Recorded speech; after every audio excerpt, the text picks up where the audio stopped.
Hi, I'm BryCox, BryCoxWORKSHOPS.com. I've got a great question here from Alexandr in Russia, and he sent me kind of a list of things. So I've actually broken it into some videos. I don't typically have the ability to go through everybody's questions that I get all the time, but what I like to do is take some of the best questions that I think are applicable to so many people and use those for my Q&A videos like this.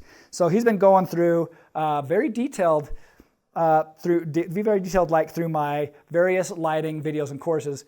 So I've answered some in some other videos, but the next part he asks is about white balance, and it's a good question. So let me ask the question, and we'll back into it. I got to set it up a little bit. He asked, do you white balance once and that's it? Or do you do it anytime your ambient light changes? And the second part is, are you white balancing for flash or ambient? So let's answer the second part first. I'm almost always white balancing for flash. Why? Because you white balance off the light hitting the subject. What is the light hitting my subject? For me, that's almost always flash. What if I'm shooting natural light with reflector? Then that's what I'm going to white balance off of. In that case, it's going to be ambient, but it's directed ambient, because if I'm going to shoot natural light, then I'm using reflectors and other things to aim that light from exactly the right direction that I need to sculpt the person and make them look amazing, right? And the whole sculpting and making people look amazing, those come in the big, longer videos that we talk about in my longer courses, like Artist of Light, How to Light Like a Master. And all those things are all at my website, BryCoxWORKSHOPS.com, as well as some free videos. And there's a great free video on this white balancing subject. So if you're a photographer and this is intriguing, you want to know more, sign up on my on my email list on my website. And when you sign up my email list, you get about 4 or 5 free videos that just come out to you once a day for the next 5 days. So you just check them out. And they give you what I feel like are some great information to get you running on some of these more technical things, like setting custom white balance continually throughout a shoot.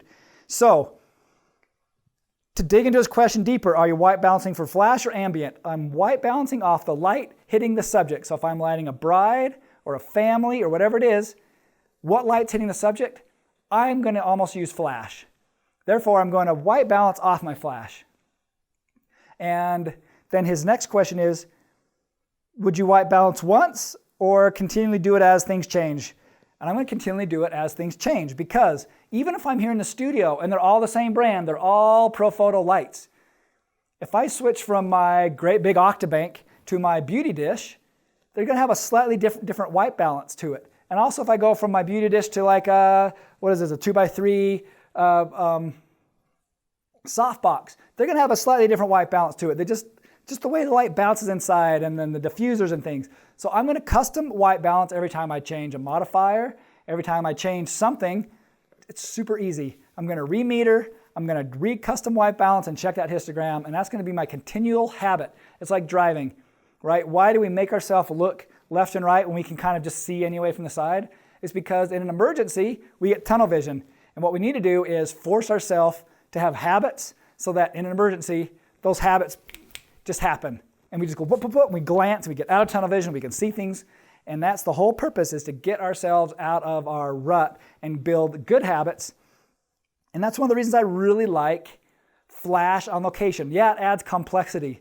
We dig into all that in my longer course, but one of the reasons I like that over natural light, me personally, and it's not on natural light, it's just that it gives me more variety and capability. So let's say I'm a bride, or I got a bride with me, I'm shooting a wedding, and I got a bride and groom, and maybe we're walking, and we're in a gorgeous location, I got a beautiful bridge, and maybe kind of a little cove that I think could look good. The cove's in shade, the bridge is in direct sun. What do the bride and groom say? We're walking, they go, could we go get a picture on the bridge? As a natural light shooter, I have to go, no. Because the light's terrible on the bridge right now. As a natural light shooter, I have to time my photo shoot. It has to be. Your wedding has to work around me. You have to get married at a time of day when the sun's hitting that bridge perfectly, and then we can go get on the bridge. And I can shoot it now, it's going to be okay, but it's going to be amazing at like 7 o'clock at night. But right now, But if we go in the cove, I could bounce some light in with a reflector, and then I can angle it, sculpt it, and make you look right. And they're going to go, but I want it on the bridge. If I have the ability to shoot studio strobes on location, like a Profoto B1X or the new B10s or something, and I want to shoot on location, I can now shoot anywhere if I know how to use them and I know how to shoot everything manually. because now I can overpower the sun on the bridge, and I can angle the light, I can put on a pole, I can have an assistant hold exactly where I need it, I can then take a picture, and that bridge looks amazing, even in the middle of the day. And then I can go into the cove and make that look amazing by just adjusting the power, the direction. So the nice thing about flash is I can control all those things. I can control the harshness or softness, I can control the power, I can control the direction, and therefore I can control how sculpted people look.